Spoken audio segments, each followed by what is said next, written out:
The deep is a haunted house, a place in which things that ought not to exist move about in the darkness. Oh, that is the first line of Our Wives Under the Sea by Julia Armfield, and is indicative of the whole book.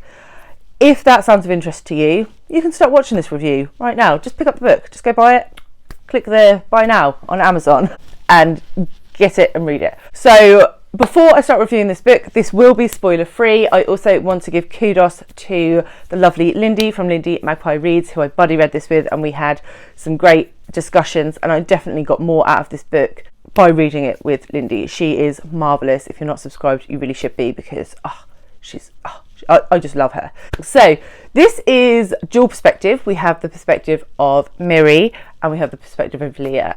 And Leah is a marine biologist. She's gone to research some marine stuff in a submarine.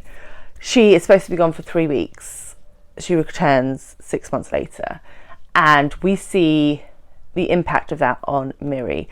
So Miri's perspective is in the current timeline, and so we see what happens when Leah returns. Her behaviour is odd. There are some things just not quite right. She can't get hold of the centre where Leah works. And then in Leah's chapters, we see what happened when she went down in the submarine. This is horror and a love story and a literary masterpiece. So the descriptions in this book are so stunning and visceral that you cannot help but be sucked in.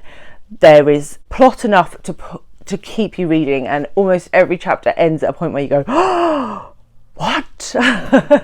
And you just have to keep reading. There are elements of the fantastical. It covers mental health, it covers loss and grief and sapphic love, and it is just chock-a-block full. This book is quite short. It's only 240-ish pages, something like that. I don't have my copy anymore because I had to go back to the library.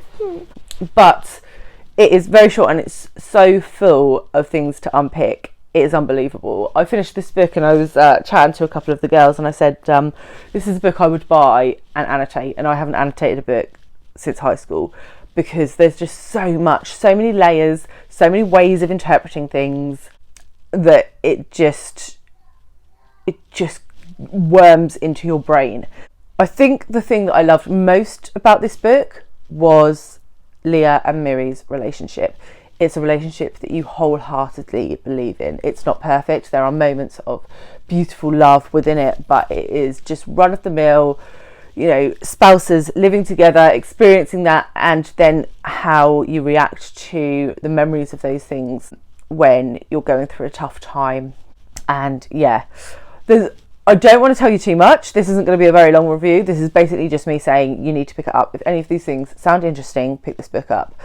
How this book was not nominated for the Booker Prize is beyond me, considering I really disliked some of the books that were longlisted.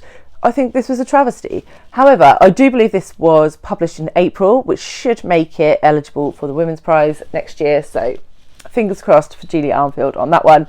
And this is a debut novel for her. She has released a set of short stories in the past, but this is her first full-length novel, and I am blown away and cannot wait to see what she does next.